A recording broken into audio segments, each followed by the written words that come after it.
Oddball Show features content intended for mature audiences. If you'd like to view a content warning before listening, please check out the episode description.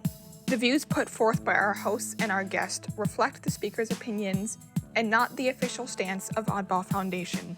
Thanks for listening. We hope you enjoy the show.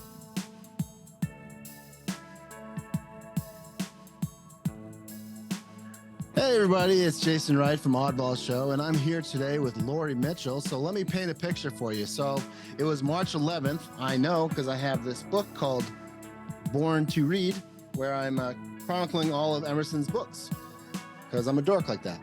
So it was March 11th. I know because I was reading this book and I came across this book. It's called Different Just Like Me. And I've read a lot of books, Feelings, Chrysanthemum, Fleas, which was a really weird one. A lot of books. Then I came across Different Just Like Me. Now, I read it, I loved it, and then I reached out to Lori Mitchell, the author, and she is on the show today. But the very interesting thing is a lot of people like this book.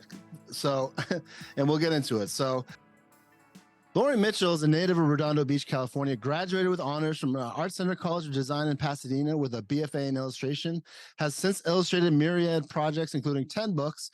Her most famous book, Different Just Like Me, which Lori authored and illustrated, was featured on Oprah and The Today Show. Lori is active in the local art community, a member of the Society of Children's Book Writers and Illustrators, and a past president of the Society of Illustrators San Diego. One of her favorite pastimes is sketching in locations around San Diego with her friends. And also, she is the author of Different Just Like Me. Lori Mitchell, welcome to the Oddball Show. Thank you so much. It's such an honor to meet you here, Jason. I've been listening to some of your podcasts, and they're really fun and interesting. Oh, thanks. I really appreciate that. Is there one that you can remember that was like, oh my God, this one's amazing? There was one that you were talking to a dad of twins, and I can't remember his name. Oh, Sasha. Yeah. Sasha.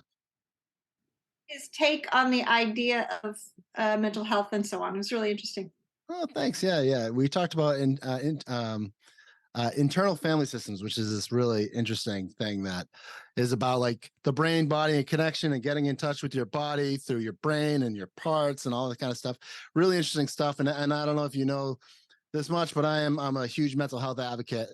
And when I read Different Just Like Me, I think I fell in love with Different Just Like Me on the second page or one of the pages where you had the sign language. I loved the sign language that you put on that page because Oddball Magazine has been trying to get ASL poetry on Oddball Magazine for a long time. When I saw it, I was like, oh, it just looks so cool. And I think ASL is so cool. So I kind of want to go through this because it's such a cool book, and we'll talk more about what's going on with you and your what you're doing right now with all of your work as an illustrator and stuff. And I have some questions about like what it's like to be an illustrator and how do you motivate someone to be an illustrator. But let's talk about it. When you created Different Just Like Me, what was going on that made you want to write Different Just Like Me? So my daughter, April, has vitiligo. It's where you lose the color of your skin. Winnie Harlow is the famous model that has it now that most people kind of know what it is, which is interesting. It wasn't like that when April was little. She didn't know one other person with vitiligo. I had never seen anybody with vitiligo. And vitiligo is different in different people. And sometimes it can just stay one spot, and sometimes it can spread and you can lose all your color. So she got it when she was 8 months old, and she started to lose her color. And it was like, I would put her to bed and she would be, certain spots, and she'd wake up and she'd have more spots. Wow. It was going that fast. So I had no idea what to do about it. And so we tried some different dermatologists, but because vitiligo is not life-threatening, and there wasn't really a lot of the schools, even the dermatologists don't even talk about it because there's not really there's treatments, but there's no cures. And so they kind of skip over it even in dermatology school. So there wasn't a lot out there when April was little. April's 30 now. She's actually 32. On the cover of that book, that's April. That's my daughter. So she posed for all the pictures there. And so what I was trying to figure out was I wanted her to know that we're all different. She's not the only one that's different. And I think when she was little, I don't think she even noticed sometimes. But so as she got older, um, it started to become very apparent. Her dark skin is really dark and her light skin is white. So, but she wanted to wear shorts, and we encouraged her to wear what she wanted to wear. And I wanted her to be who she is and be accepted for, this is who you are. We're not going to change you or cover up. Or that was one of the things that you had been talking about, and I can't remember which one it was, the podcast, but talking about shame. And there's no shame in having vitiligo. And so a lot of the people that have vitiligo, we just went to the conference. There's the World Vitiligo Conference was in Atlanta, Georgia, and it's through the Global Vitiligo Foundation. And so we went and met 300 people that have vitiligo. So there was a whole ballroom full of people with vitiligo, and everybody's got a different story. But one of them is that the shame that you think that there's something wrong with you, and there's not. So I really wanted April to know that and we're all different. There's so many things that are different. Different doesn't mean bad or good, or it's just different. Different is different. And so I really wanted that to be in the name of the story. They tried to change it at the publisher. They were going to change the name. I'm like, why? Why do you want to change that? What were they going to change it to? That was the funny part. I asked, what do you want to change it to? And they're like, I don't know, but not that. Oh. Because they were long of a title. It wasn't catchy enough. And I'm like, well, that's too bad, because that's what it's going to be. So that's what started it. Well, I was inspired by my daughter. I went to school to be an artist, and so I thought I could do the drawings for the book, but I didn't think I could write it because I always had trouble with spelling. I was a terrible speller, and I was taken out and put in the special English class. So I thought, oh, I'm not going to be able to write this. But I thought, okay, I'll write out the general idea of what I want, and then I'll show it to my writer friends, because I have several writer friends in the children's lit community. And one of my friends said, it's fine. It's like, it totally makes sense. You just got to, check your spelling, a little bit of grammar, and you're good. So I was amazed that that was even a possibility. And that I was just kind of thinking, I'm doing this for April. Like I kind of didn't of where it was going to be in the world. But so now it's been out since 1999. And it's been all over the world. I've gotten emails from people all over the world that it's helped them, and not just with kids with vitiligo, but kids with all kinds of differences. And it's a way to open the door to talk about differences, so you can go into the classrooms. And that's really one of the things I did. So I go into classrooms since it came out. And so it opens the door that I get to talk about vitiligo, which is you don't always get to, and I get to talk about other. So, and then you invite a conversation, and so all these kids get to talk about. It's been amazing. I mean, to go into the schools, and that some kids are like, I had some eye surgery that they've never talked about in their life before, and I have a little trouble with one of my eyes, or my grandma's in a wheelchair, or my dad has a certain condition. And pretty soon everybody's giving you these little bits of things, and it's just different, just differences. And that we're all different. So her teacher, when the book first came out, was really so good about promoting diversity and differences, and in the classroom, and acceptance. And if somebody's not playing with somebody on the playground, go play with them, and then come back after recess and tell us about it, and write a book on what you thought about it. And it was amazing. Yeah. Oh, that's so beautiful. I have to say that, books like this are so important. And I think that, like, out of some of the books that I've read, I thought this was rather progressive for the books that I've read, especially from 2000, because I feel like people have really started opening up about some stuff, disability rights and all this sort of stuff. And they really started talking about, like, mental health in the 2020s. And before that, now vitiligo. That is something that you can see, right? You can see it, and it must have been difficult on April. Um, how was it for her with in the very beginning with it?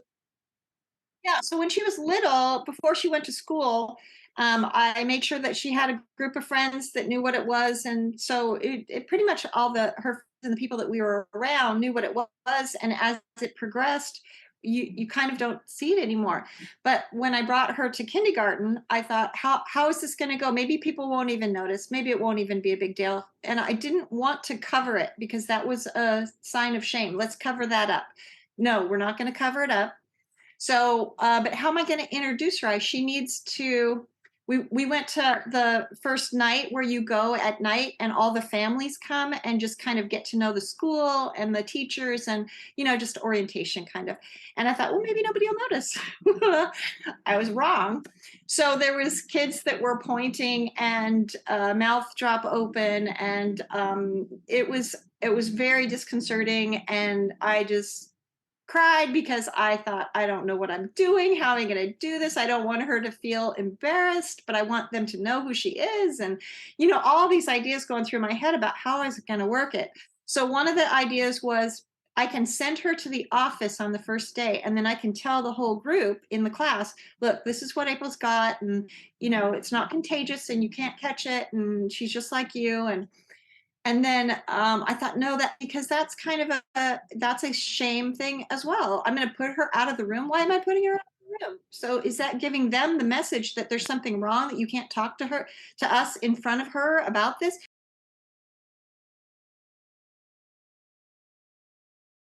She's when she was little, she was really shy. So I'm like, I can't just put her up in front of the group on the first day and say, look, this is. So what we figured out was on the first day, would dress her in a real cute long sleeve shirt, some cute tights that kind of covered some of it. Really cute though. And then we would write a letter, but from her.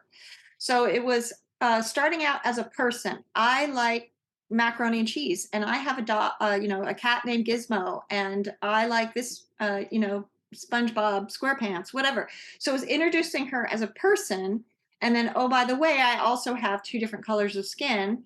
You can't catch it, and that was pretty much it. So we sent that out at the end of the first class, and there were no questions after that. So she was in the kindergarten class, so it was just with those kids. Nobody said a word. She made friends.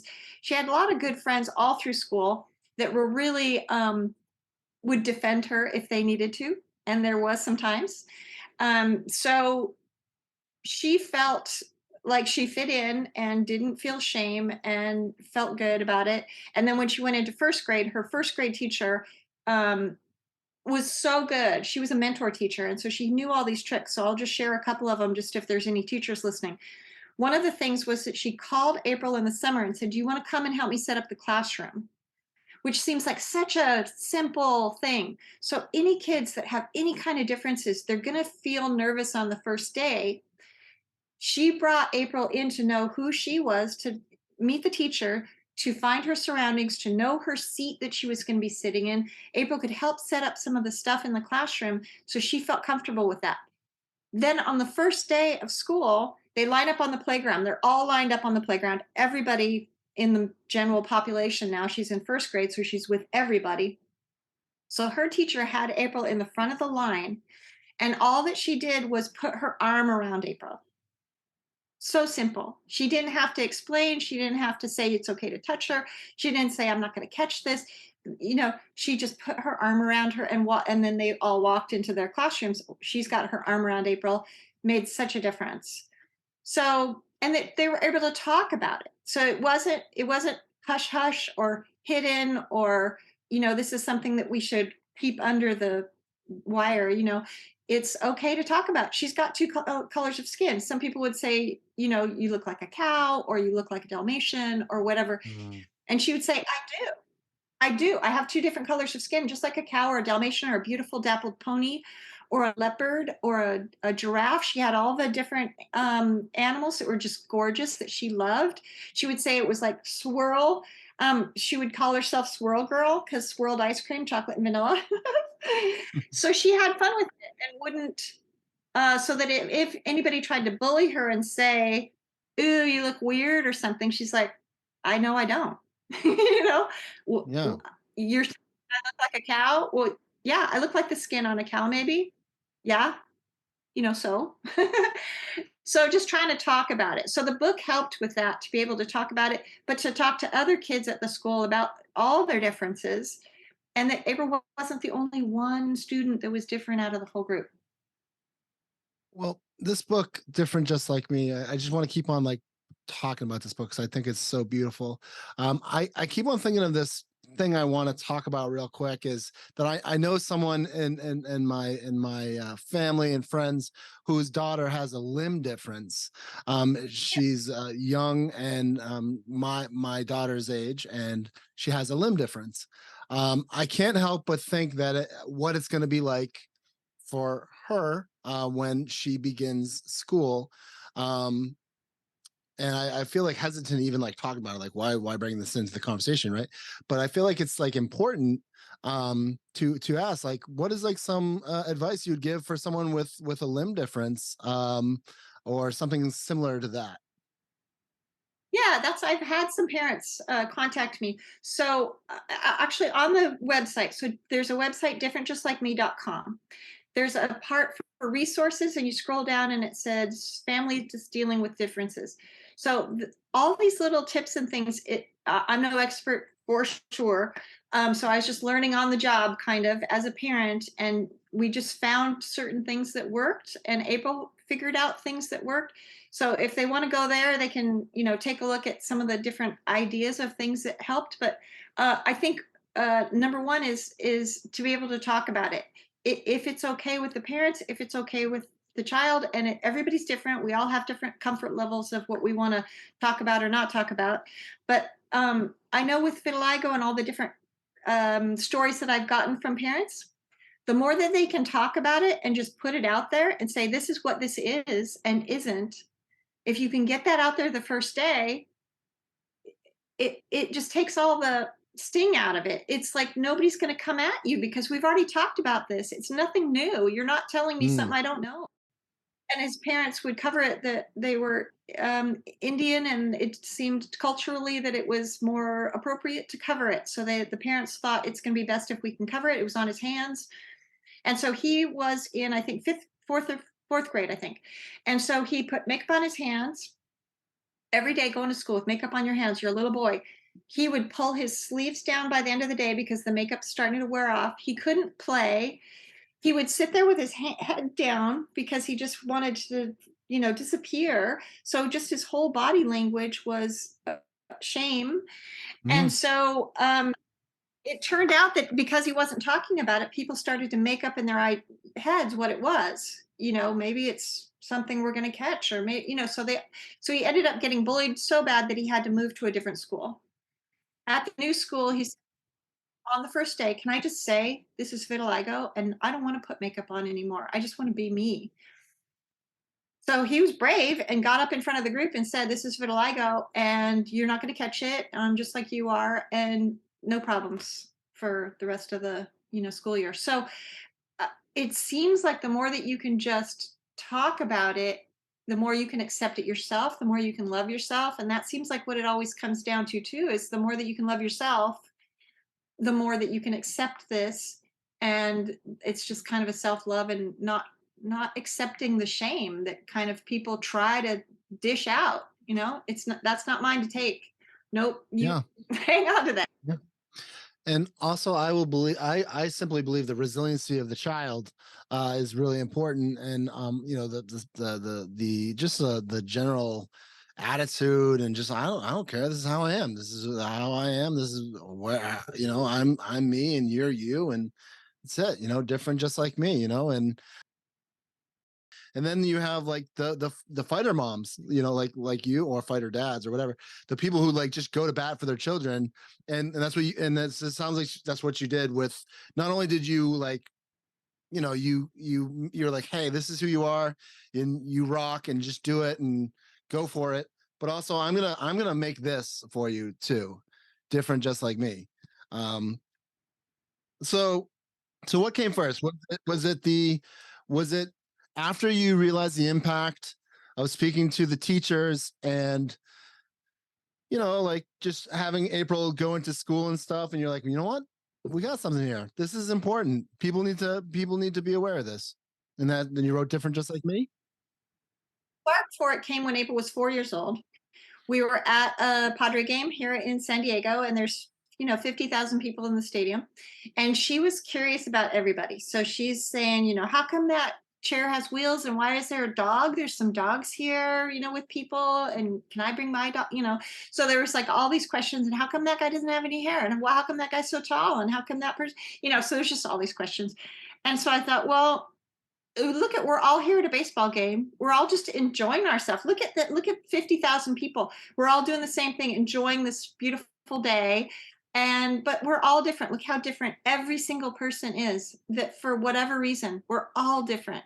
So that just kind of stuck with me, that there's got to be something there. And then as April was getting ready to go to kindergarten and so on, and her vitiligo was spreading and becoming more apparent, she was started Girl Scouts when she was 5, and got a really solid group of friends there that were just wonderful girls.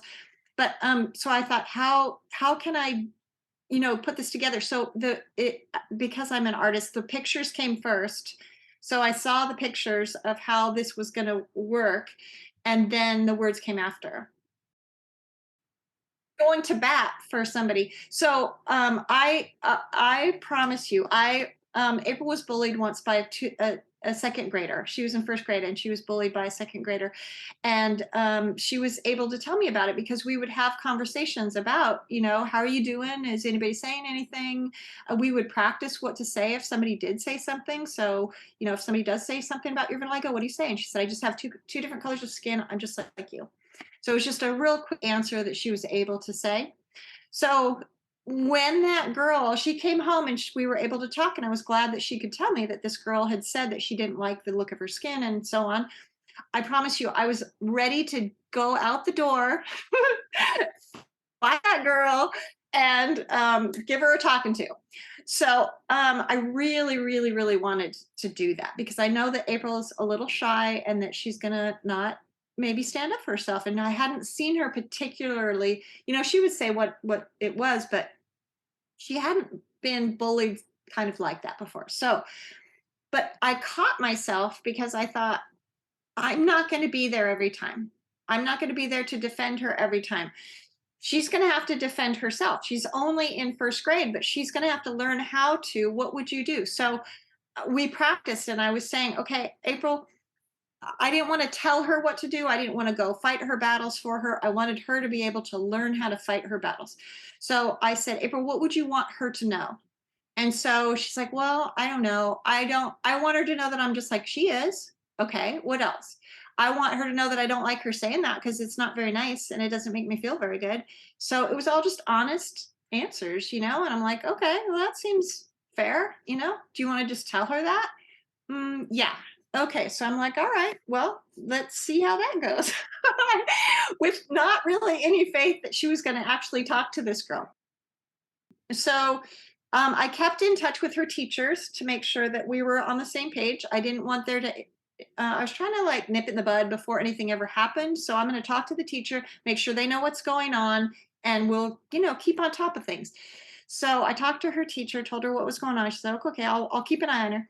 So April went over at recess, told the girl, I don't like you saying that to me. It's not nice. I don't feel, it doesn't make me feel very good. You can touch my skin. It's the same as yours.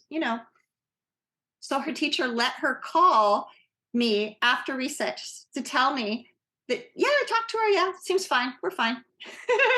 Oh, that's awesome. And then she didn't have any trouble. Now, that doesn't mean that's going to happen for everybody all the time, if you do that. But it worked for April, and that she did feel empowered, and that she did feel like she could just say, I don't like that when you do that. And it worked. Well, I appreciate you saying that, because I once again, it goes to the resiliency and like the problem solving of April, or any kid who's getting a little different when you're getting bullied, and I think maybe that's a good topic to talk about. Bullying, right? That is a real problem that we have, that is pervasive, that is debilitating to people, to kids' mental health. It sounds like that worked for April. And you were able to squash whatever was there with the second grader. um, I don't know how that relationship continued. Hopefully it continued well, and apparently April survived it. She's in her 30s now, so she survived whatever that was. But there's a lot of bullying, and usually it is, I mean, it could be, your skin color, or your anything disability. Your hair looks weird one day, you have glasses on that are sideways. I know that my hat was on sideways and I got bullied for it. 2000s come along and that's the style. But anyway, like when I couldn't put when I couldn't, what's the word, put my turtleneck on just the right way and peg my pants the right way, I got the crap bullied out of me. Well, crap bullied out of me, crap kicked out of me, same thing. But but I guess what I'm getting at is these kids these days, I don't know if, April doesn't have to deal with it as much anymore. But my daughter sure does. And she's 11 months, so she's not dealing with anything right now. But well, maybe she is, I don't know. But the thing is, I guess what I'm getting at is, you know, bullying is this real thing. And with the age of social media bullying, like, where do you go from there? When you have those conversations and you go to conferences and stuff, do people talk about this, like this real idea of how the kids can maintain their resiliency through bullying? Yeah, so that is one of them, and the list of ideas. I think there's 18 different ideas on the list on my website, the Different Just Like Me website, under resources at the end. So all these different ideas, and I've talked about it at different conferences and to different parents about the different things that you can do. So yeah, I think that's. I went to one school where they were having a bullying problem. There were some kids that came from Africa that had come into the school, and it turned into this big problem. And so there was a group of kids that were the bullies, and they were in the after school program. So they invited me to come to the after school program. And so I was talking to the kids, and you're thinking, okay, these bullies, they're going to be pretty tough characters, that it was a inner city school, and they were the nicest girls to me. So we're talking, and they didn't say we're setting you down because you are bullies. They just said we have a presenter and she's going to talk about. So I was talking about the book, Different Just Like Me, and I was talking about April, and I was showing them pictures of April, and I was explaining why I did the book, and I said that she has 2 different colors of skin and that she had been bullied. And I said, why do you think that she was bullied? And I just shut up then and just let them talk. And it was just kind of a small group. It was maybe 8, 9 kids. And each one of them had a really interesting answer. But overall, it was that they were feeling bad about themselves. And they didn't say, I feel bad about myself, so I'm bullying people. They were like, well, maybe the people that are bullying April feel bad about themselves. Maybe the people that are bullying April, maybe they're being bullied at home. And so it was giving all these tells of, well, maybe that's why you're doing it. So it did kind of open a conversation, at least, that we can have a conversation. There's not all bullies bully for the same reason. So there's all different reasons out there. And so this just opened the conversation. So not just a conversation for the person that's being bullied, but a conversation for the people that are doing the bullying. So you need to, let's get both sides of the story here and see what we can do. Honestly, get that out on the table and see what's going on. So it Yeah. seems like a lot of it is down to the honest, let's just talk about this. And like what you were saying about your hat and your clothes and, wearing a certain thing. And I think bullies they'll zero in on what that thing is that they're going to find that you are ashamed of. And they're going to exploit that no matter what it is. It could be your fingers are too long, like all kinds of crazy stuff. And they're going, oh, I never know. Oh my God, my fingers are I know. Yeah, right, Like if right. you talked about it before, you might think that they're onto something. Well, you need to know that if they call you a tomato, doesn't make you a tomato. That's one of the things with April that I would joke with her about, because we would practice, like if a bully says something, if he calls you a tomato, are you a tomato? And she just cracked up. And then every time if somebody would say something like that, she would go back to the I remember that's funny. That's not true. I don't have to take that in. If that's not mine, that's yours. Well, I gotta say, I do appreciate that philosophy that you had that tomato conversation. Um, some people don't have that. Some people don't have that conversation. I didn't have Yeah. that conversation. I'm not like I've been doing a lot of healing, energy work, all this kind of stuff, and trying not even bring up this stuff back. Before I went into the energy healer, I felt like I was wearing a big backpack that was just carrying with me, you know. And I just decided to cut the straps of all the crap that I've dealt with and all the people's perceptions of me and everything. And my resiliency Yeah. came from all of that bullying to start Oddball. And yeah, Oddball has been omnipresent for in my life forever. And sometimes it's a blessing and sometimes it's a curse. But there are going to be the kids who don't have their parents who say like, "Hey, are you being bullied at school?" They're not. They might just like start writing in their notebooks, drawing, Yeah. drawing, and they might play their music. They might punch a wall or go boxing or whatever. Or they might become a bully themselves. It's Yeah. really just it's just how you kind of manifest whatever that is, right? So like mine, I mean, literally Oddball. It's literally called Oddball. That is literally I have a foundation. It's a 501c3 nonprofit. And people still look at like it's a like it's a joke because of the name, right? And although I'll break it down for you, Oddball is very simple and very literal. The logo of Oddball is a three ball because it is a odd ball. And a lot of the stuff that I do is very literal. It's very literal. It's not like I'm trying to be kitschy, like, oh, we're oddball. Oh, we're so weird. You know, it's not. It's not. But the thing is, where all that comes from, all of that, you know, even like you said, like someone made fun of the person's fingers or whatever, you know, it is. If you don't have that built up resiliency or you don't have that boost from someone saying, what, someone's picking on you, either go talk to them or, you know, whatever. And if you don't have that, maybe you know it can go sideways, but then it goes to back to that resiliency that you have, that kids tend to have. um, so I feel like it's definitely different side of the coin. I applaud you and I applaud April for the way that she handled herself, and she sounds like a really cool person, the way that she just handled everything that she was dealt with, and she's just like, I don't know, this is me, this is you, this is me. And but it's also just great that she had an advocate like you, Lori, that not every kid has. And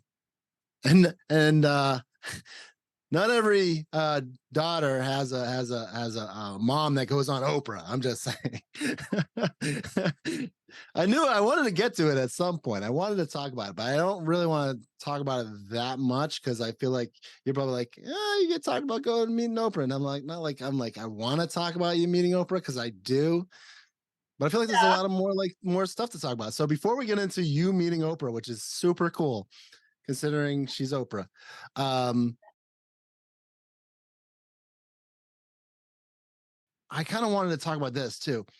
Following your passion as an artist and an illustrator, like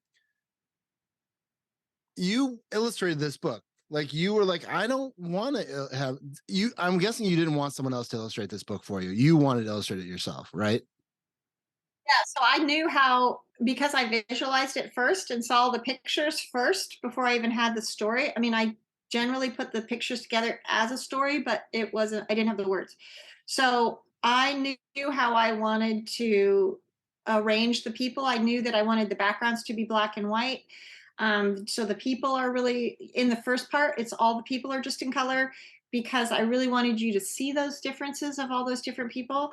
And then as you get to the garden with all the flowers, I wanted to have it kind of be that overall, like, yeah, we're just like all the flowers in the garden. It's been an interesting journey for to be able to have it go as long as it has, and to be able to talk to different moms and dads too around the world about different things that it's helped their kids to think about, things differently. So yeah. I think it's beautiful. So how did you end up getting to meet Oprah from getting this book? Like, how did Oprah get a hold of this book? Yeah, so this is a kind of a crazy story, but I will tell you the crazy story. So when the book came out, um, it had just come out, and April wanted to go to the bookstore to get some books for herself. So we go to the bookstore, and there were some seats there that was for an author that was there that was doing a book called "Write It Down, Make It Happen." So I'm like, okay, well, I'll just sit here and wait for April. So the author comes on. I forget her name. I'm sorry, but and she's talking about writing down your ideas of things that you want to happen in your life. So she said, write down 10 just crazy things. And so I'm just sitting there, just being as crazy as possible. Like, I want to be on Oprah. Down on the page just one of my things, and I wrote down a couple of other things. Now, this is when Oprah had a book club, but it was for, you know, novels and stuff, not children's books. But I'm like, oh, yeah, I'm gonna go see Oprah. Okay, so so I sent that off, and that was on a Saturday. That was she took it, when we were there, the author took it, and she said, I'll send this back to you in 6 months, and you see how many of these you can check off that would happen. Yeah, you're right. So that was Saturday, and then on Tuesday I got a call from Oprah's producer. So I'm like, wait, what? No, this can't happen. So what had happened? It's so crazy. So she had a list of, at the end of the day, write down 5 things that you're grateful for. And so I started to keep a journal, and maybe for a couple of years, I had kept this journal of gratitude journal, 5 things every day. And it really did change my perspective. I was looking at all the negative every day, looking at the negative when all this positive was over here. So it changed my focus, and wow, what do you know? Every day there's this really great stuff that's right in front of me that I was not seeing. So I thought, because it's a gratitude journal, I'm going to write her a thank you note. So that's all that it was just a thank you note. It didn't say anything about my book. Nothing. So the producer called me because I had sent a thank you note, and he said, okay, tell me a little bit more. Tell me about your life. I'm like, and I was just out of my mind, you can imagine. I wasn't like, what? And so I'm like, yeah. So I did this book, and my dad was in the hospital, and it really helped me to get the book together, and I finished it before my dad passed away. And April was, told about the vitiligo and how it helped with that too. And so he's like, oh, okay, well, can you put together a video, and you have to send it tomorrow? Yeah, sure. Oh, And it was when video cameras, so my mother-in-law comes down, and she's like shooting the sky and the ground, and I'm like, it's awful, this is the worst video, but I'm going to send it. So I send it, and they're like, this is the most creative video, it's so arty. So it was me and April pond and whatever. And so they're like, can you be on a plane tomorrow? I'm like, yes, I can. So I went, and so the show was about gratitude. So that was the main focus of the show was gratitude. And so they showed me painting the illustrations for the book. It showed the cover of the book. It showed April and about her vitiligo. And I got to talk for, a couple of minutes. I was in the front row of the audience, so I wasn't up on the stage, but I was right there, and she interviewed me, real quick, and then did the little video of me and the book. And so that was when it first kind of went from, it was like 500,000 on Amazon, which, if you know about books, that's not so good. You want to be closer to 1. And I got yeah. all the way down to after Oh, Oprah. But I didn't have a website. I didn't have a way to, for you to find it really. But that was really exciting. And then the one other kind of really cool thing that came about with that, April, my daughter, follows Winnie Harlow, the model that has vitiligo. One day on her Instagram, she had a picture of her hand on our book, Different Just Like Me. And on it, it said, my grandma gave me this book when I was 7, 5, 7, something like that. oh, And wow. that it made a difference in my life. I'm like, Wow. Wow. are you kidding? That was like such a fabulous kind of thing because she's out there and she really has made a difference in the awareness of people knowing what vitiligo is and seeing the beauty. I mean, it's so beautiful. Yeah. So yeah, and April does some modeling too. Yeah, I mean, that I mean that's amazing. Like the one thing I can't believe is gratitude got you on Oprah, and and and that is, I mean, if that's not like, hey, write in your gratitude book and make sure to thank people whenever they do anything for you. That there's your story. How's life changed for you? Well, you said the book went from 500,000 to number one. How did life Yeah, change for well, you after that as well? yeah, Or from well, 1,000, but you know what I mean? I know what you mean. and then it kind of creeped back up. But so it's not like I've sold. I think I've sold 120,000 or something like that books, which is pretty good. That's good, and then it's still on the bookshelves, and then it's still doing good out there. So it hasn't like monetarily changed me a lot, but it has changed me a lot in that I can go to schools and I can talk to kids, and oh my God, I can't tell you like how rewarding that is and how much fun it is to talk to these kids. And they're all just wanting to know more about we're all different, we're all alike. Look at all these different people. They're all just like you know, to be able to share that. And they'll run across the playground as I'm walking to my car and just like, hey, that's so cool. And I think your daughter's skin's really neat. And, you know, whatever. It has been so rewarding. And just to be able to get to know the different teachers and schools and really, really good. And you're still illustrating all the time. I mean, your art is widely available. It's beautiful, by the way. I didn't really show. There'll be, okay, so in this video here that we have, this will be, I'm going to put a lot of images of this book throughout the whole thing. It's going to be a beautiful, I can't wait to do it. I'm excited.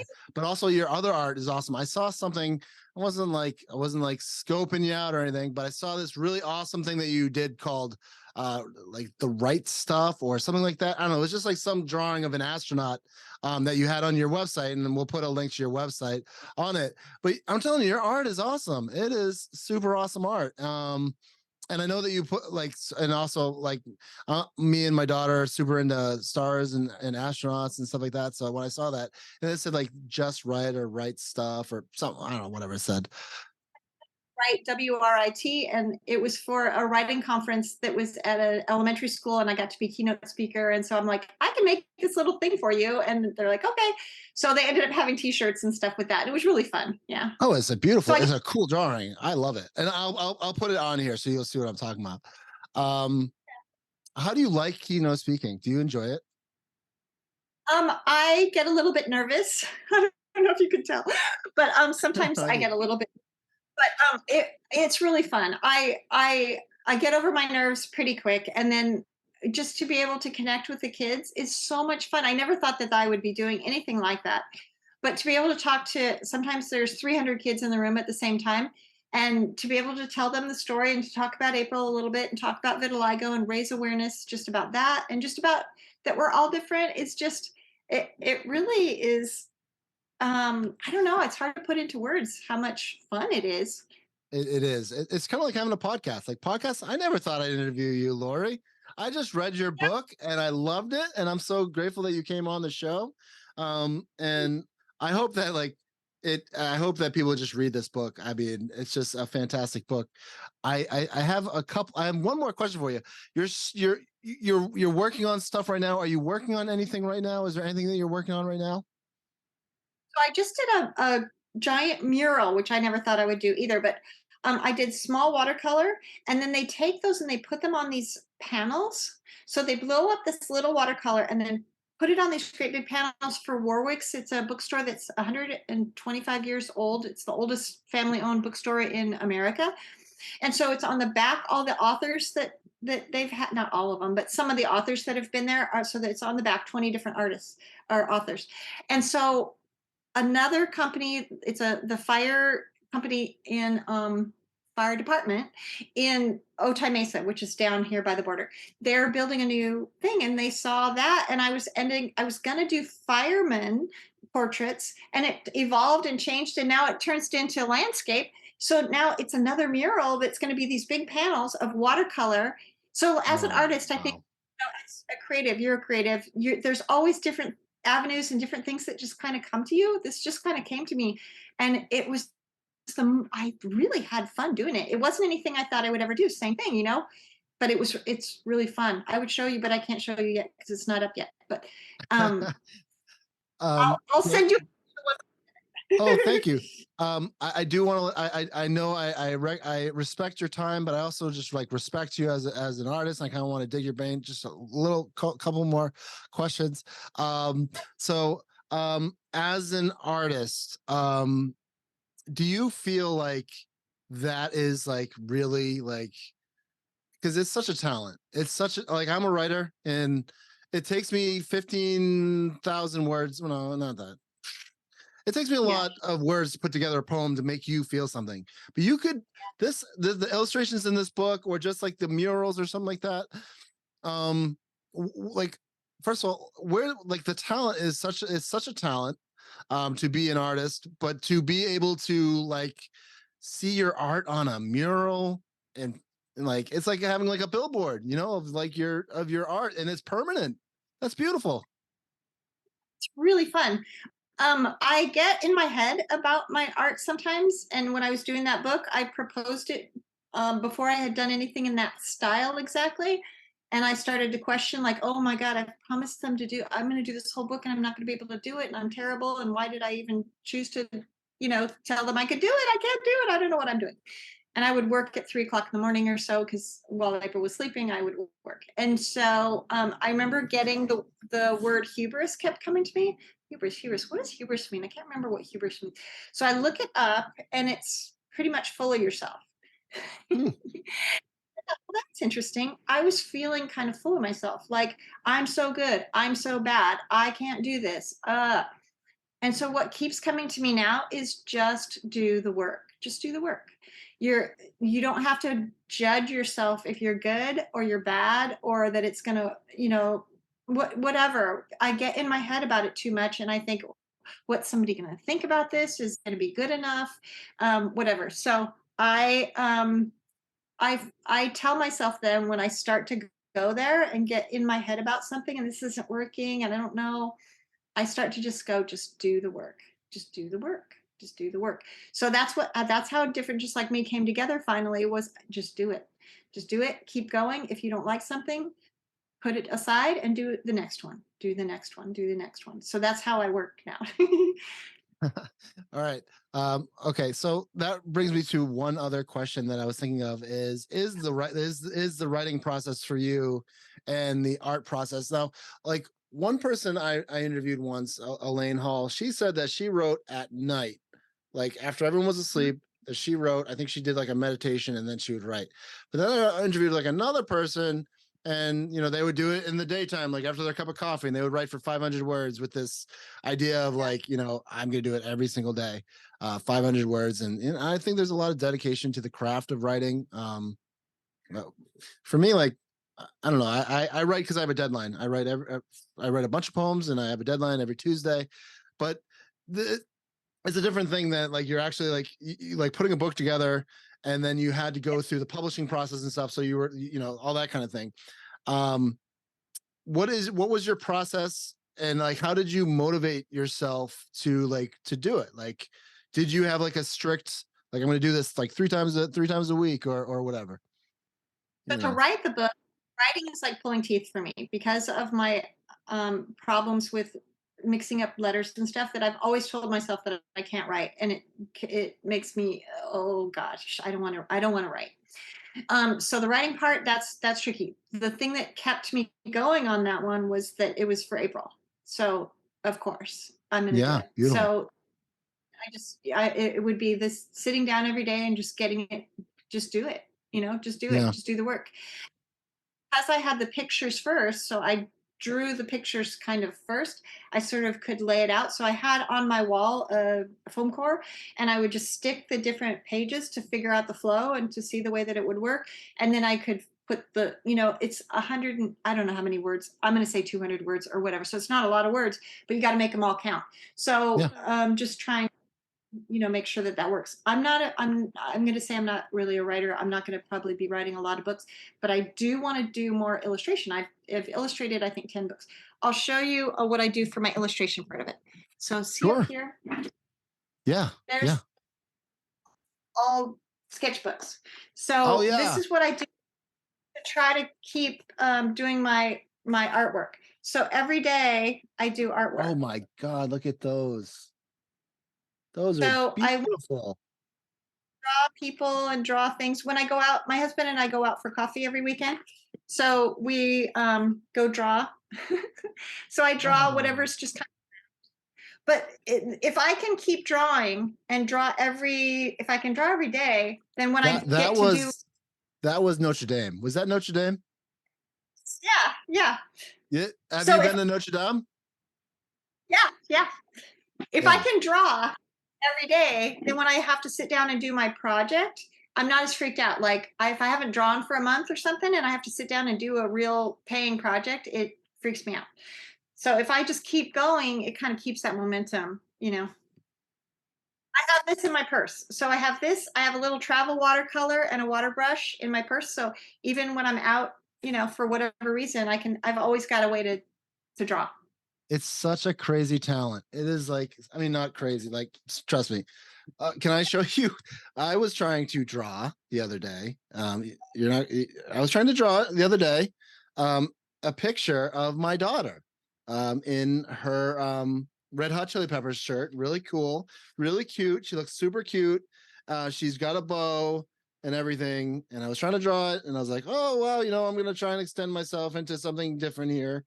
And I figured I would just, try and because I can write anything about anything, and I've written a lot. Like I love writing, and I can write children's books for days. Like it's just like so easy for me.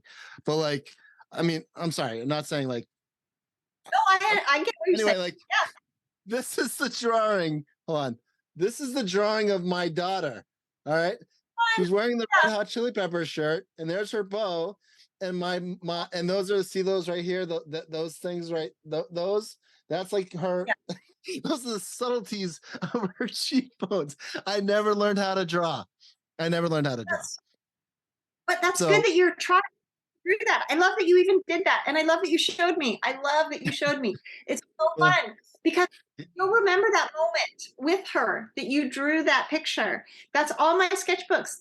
I remember the moment. I remember the smells. I remember the taste of whatever it was I was eating. I remember the feel of the weather, just because I'm looking at that thing that I spent time doing.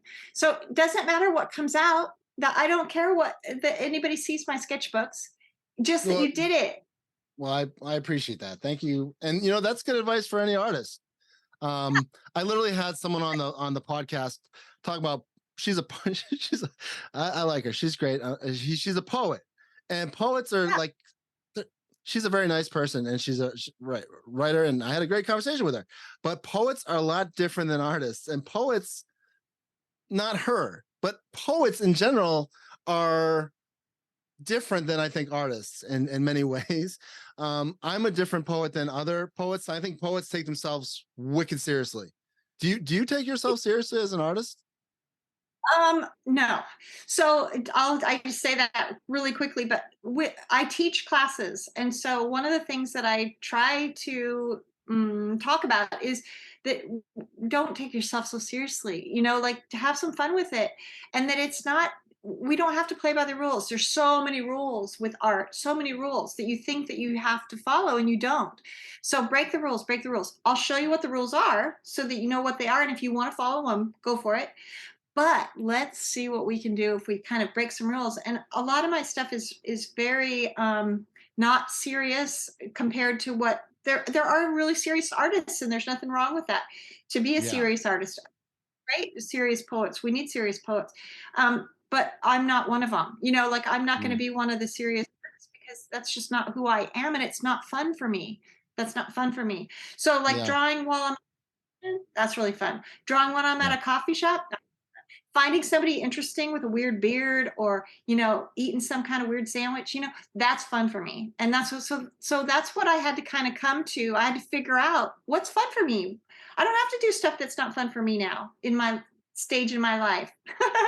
Let's Yeah. do something fun. Yeah. Yeah. And also like the idea of being good at something, right? Like when you start something, you kind of suck at it, right? You suck at it. And or maybe you have like a inkling of talent, right? But if you, I mean, what is it? Kobe Bryant said or whatever, 10,000 hours towards your craft and you will start to put something together, right?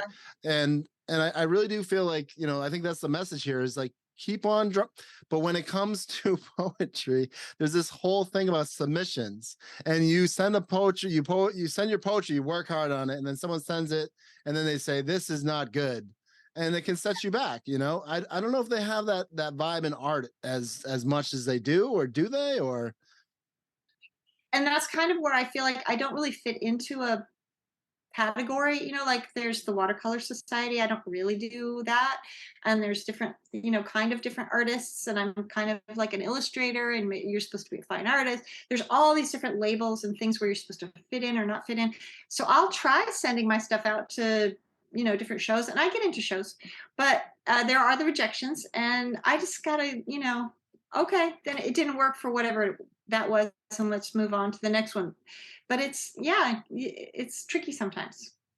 well, that'd be crazy if we did a collaboration sometime on some poetry and like I have this one thing that I have called um if you ever find it and you're like, hey, this is okay, it's called The Lonely Boy on Christmas. Copyright 20 or whatever. Lonely Boy on Christmas. I love it. I've always wanted to get it illustrated. I'd be like, I have no idea how to do that. But if you ever want to take a look at it, that's cool. But honestly, I just want to say, like, it is really good to my listeners to have a passion and to also have a mind of advocacy at the same time, or a purpose. And then eventually your purpose becomes your passion becomes your purpose. And there you are, you're making murals on this, in California, or making books of poetry on online, but or having a podcast, and I think that all of these things are passion projects, and some of them maybe one day you'll meet Oprah. Yeah, Is that the that's how takeaway the here? project came about, because I was posting stuff on my Instagram when COVID happened. And so I was posting coloring book pages for kids, because I thought parents don't have stuff to do with their what can I do as an artist? I can post coloring book pages that they can print out and have their kids, do that. And so somebody from Warwick's saw one of those, and then I ended up making a coloring page of the front of the store, and then that turned into the other stuff for Warwick's, which I've done several things for that store, and I love them, and it's been really fun to work with them. But it's that kind of thing, you follow, where's the need, and Yeah. where can you do the work. That's, I keep hearing it, just do the work. All right. Lori Mitchell, thank you for being on the show. I know you're saying doing the work, but do you have any last inklets of advice, words of wisdom, or anything like that you want to impart to my listeners?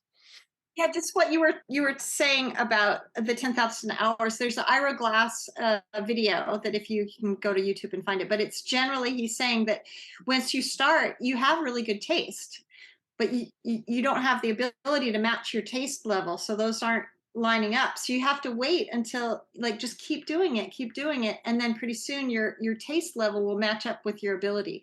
So just know that you have good enough taste to know that you're drawing crappy stuff. Just know it. And then last question, what book are you reading right now, or what's something that you would recommend, or something that you are reading right now? I have it. Oh, I do. This is the book that I'm halfway through now. It's Rick Rubin. Oh, that looks Uh, so cool. I saw that. Yeah. It's really good. It's a, he's in the music industry, but it's about creativity, and I relate on so many levels. I've got a bunch of little markers in here, because there's so many little things that means something to me. And then I can share that information with my students, and it's just motivating and exciting, and I love it. That's fantastic. Awesome. Well, okay. And where can we find you if we want to find you? Where can my listeners find out, reach out to you, any of that kind of stuff? So you can find me at lorimitchellart.com. There's differentjustlikeme.com. That's with the book and more information about the book. I'm on Instagram, Lori Mitchell Art on Instagram. And I teach at the Athenaeum. It's Zoom class, so anybody from anywhere can come and join us. But I teach pen and ink and watercolor on Monday and Wednesday. It'll start again in September, I think. It's called the Athenaeum. Are you serious? Anyone can join you on your Zoom classes for free? Yeah. For free? It's a paid class, sorry, but they do have scholarships. So for anybody that you just talk to somebody there and see what you can. So there's paid classes. So if you're an artist and or if you're trying to be one like me, you can check out Lori Mitchell's Zoom classes, which she just offered there. And there's scholarships available. Wow, it was really delightful having you on the show. Thanks for coming on the show. I really appreciate you being on the show. And yeah, different, just like me. Who knows? Like, it's a journey, right?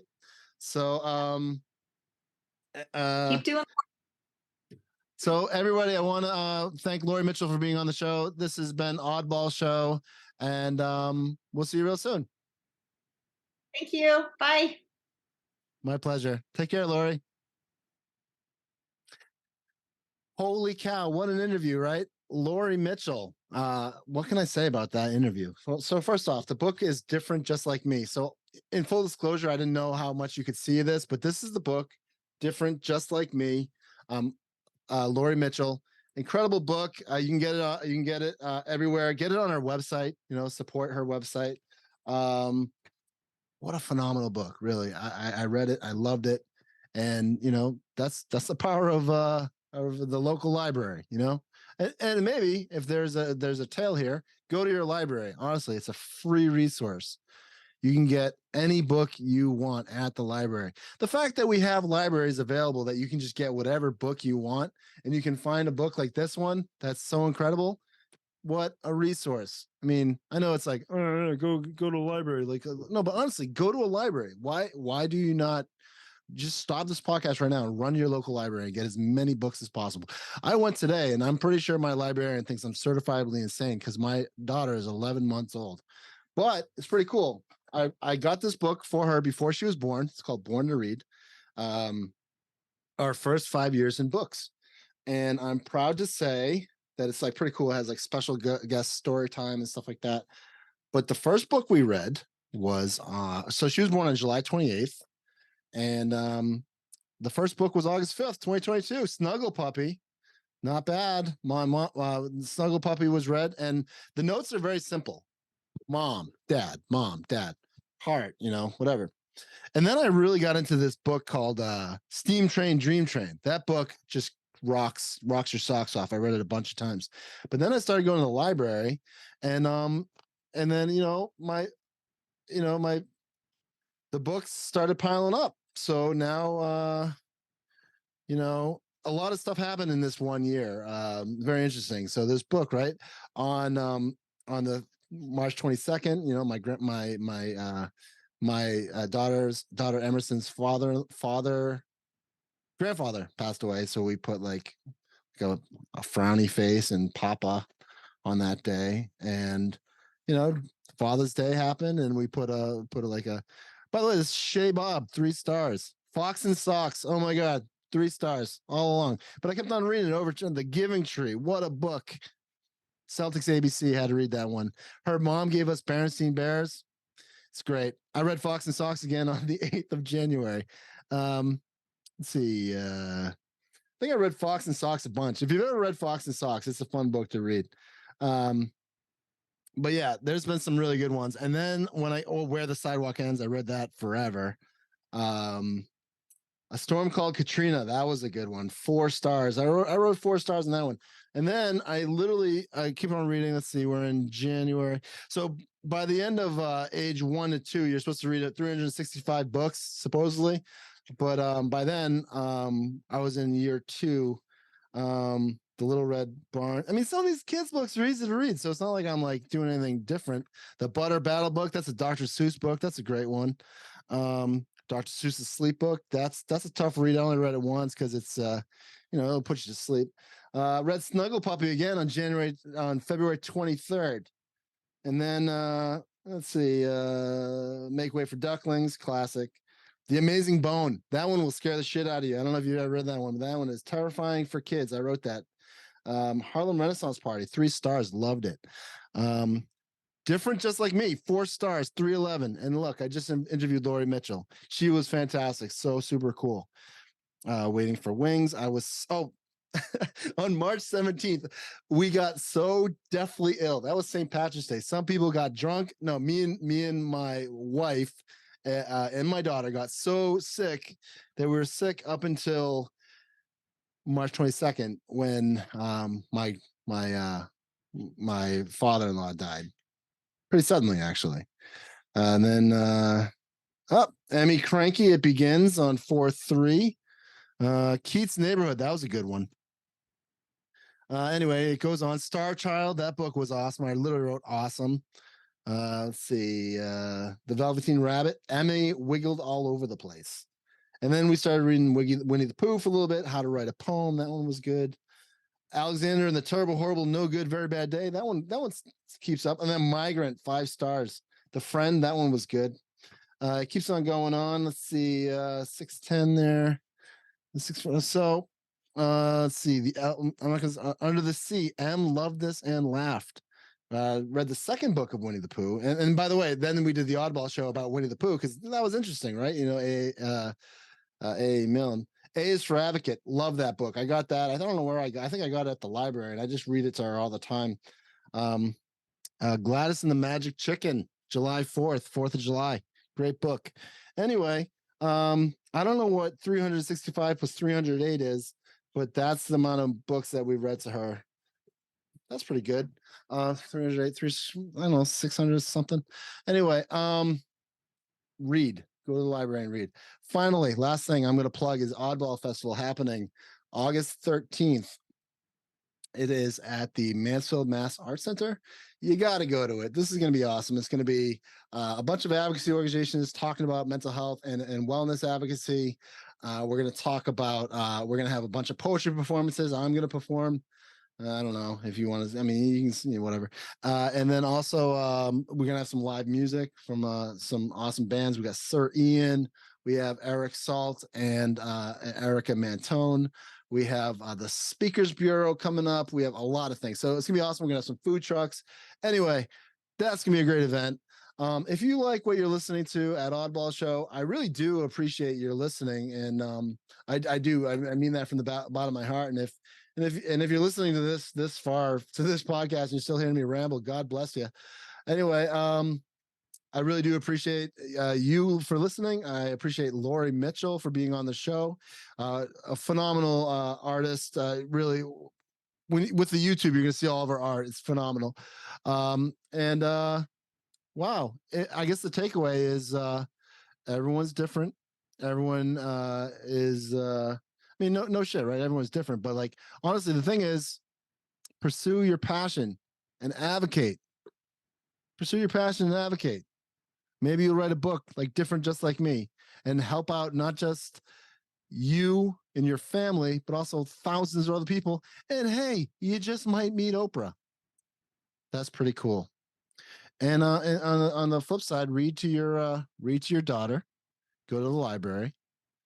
On cold nights, read to her before bed, and then reach out to the author of the person of the books you admire, and maybe they'll come on the show.